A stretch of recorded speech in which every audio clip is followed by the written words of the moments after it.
Hello everyone and good morning সকলকে। So ঘড়িতে এখন বাজে সকাল 6টা, আর সকাল 6টা থেকে কিন্তু আজকের এই ব্লগটাকে আমি স্টার্ট করছি। আর আজকে ভোর থেকেই আমাদের এখানে শুরু হয়েছে প্রচণ্ড পরিমাণে বৃষ্টি। এক নাগাড়ে পুরো বৃষ্টি হয়েই চলেছে, থামার তো কোনো নামগন্ধই নেই। আর বৃষ্টির জলটা আস্তে আস্তে বেড়েই চলেছে, আর তাতে করে মনে হচ্ছে যে বাড়ির মধ্যেই হয়তো জলটা ঢুকে যাবে। দেখো চারিদিকের কি অবস্থা। আর সত্যি কথা বলতে এই বৃষ্টি জিনিসটা আমার একদমই ভালো লাগে না। মানে অনেকেরই হয়তো এই বৃষ্টিটা ভালো লাগে, কিন্তু আমার বৃষ্টি একদমই পছন্দ না। কারণ বৃষ্টি হলেই না আমার না মন খারাপ বেশি হয়ে যায়। তারপরে দেখো চারিদিকে এত জল কাদা, পুরো যাই তাই একটা অবস্থা। আমার বৃষ্টি একদমই পছন্দ না, কিন্তু এটাই তো প্রকৃতির নিয়ম, তাই না? এটাতে আমার বা তোমার কারোরই কিছু করার নাই। তো চলো তোমাদের সাথে আজকে নতুন একজনের পরিচয় করাই। তো এটা হলো আমাদের বাড়ির কুকুর, যার নাম হচ্ছে ভুটকুন।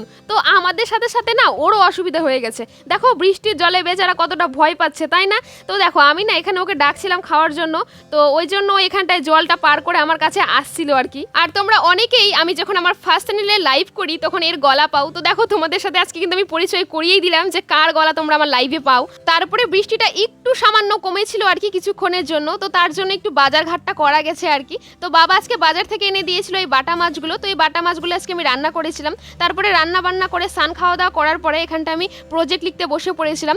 ডিএলএড এর সেকেন্ড ইয়ারের প্রজেক্ট, না আমার না, একটা ভাইরই প্রজেক্ট আমি করে দিয়েছিলাম। ওই ভাইটার ফার্স্ট ইয়ারের প্রজেক্ট আমি করে দিয়েছিলাম। তো দেখো এই ভাইটা না আমাকে সবসময় এন্ডিংয়ে এসে প্রজেক্টগুলো দিয়ে যায়। মানে এর আগে আমাকে 5 দিন টাইম দিয়েছিল, আর এবার মাত্র 2.5 দিন আমাকে টাইম দিয়েছে এই 4টা প্রজেক্ট কমপ্লিট করে দেওয়ার জন্য। তাই আর সময় নষ্ট না করে প্রজেক্টটা নিয়ে বসে পড়লাম যে এটাকে আমাকে তাড়াতাড়ি কমপ্লিট করতে হবে এই ভাবনাতেই। আর তাছাড়াও বাইরে চলছে প্রচণ্ড পরিমাণে বৃষ্টি, আমার আজকে কোথাও যাওয়ারও নেই, একদম বিকেলবেলা বেরাবো টিউশন পড়াতে। তাই ভাবলাম যে আজকে দুপুরে না ঘুমিয়ে কেননা আজকের প্রজেক্টটাই কমপ্লিট করি। আর দেখো এখানটায় আমাকে প্রজেক্টটা কমপ্লিট করতে করতে ঘাটটাই ব্যথা হয়ে গেছে। তাই ভাবলাম যে যাই বাইরে থেকে একটু ব্রেক নিয়ে আসি, মানে বাইরে গিয়ে একটু দেখে আসি যে কতটা পরিমাণে জল বাড়লো। তারপরে বাইরে এসে দেখি যে বাইরের এই অবস্থা, মানে আগের তুলনাতে অনেকটা জল বেড়ে গেছে। আর আমার বাড়িতে না থাকতেই ভয় লাগছে যে বাড়ির মধ্যে কখন না জল ঢুকে যায়। তারপরে ওটাকে ইগনোর করে দিলাম, যেমন করে তোমার ক্রাশ তোমাকে ইগনোর করে সেভাবে আমি ইগনোর করে গজব বেইজ্জতি है।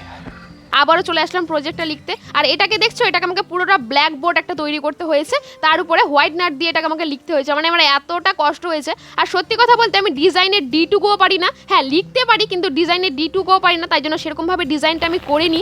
আর দেখো টিউশন যখন পড়াতে গিয়েছিলাম তখন তো এরকম মেঘ টেঘ ডাকছিল না, কিন্তু আসার সময় দেখি যে এতটা পরিমাণে মেঘ ডাকছে, এতটা পরিমাণে বৃষ্টি হচ্ছে, আর রাস্তার মধ্যে আমি পুরো একা। আমার এতটা পরিমাণে ভয় করছিল না যে কি বলবো আমি তোমাদেরকে। তারপরে তো যাই হোক বাড়ি চলে আসলাম।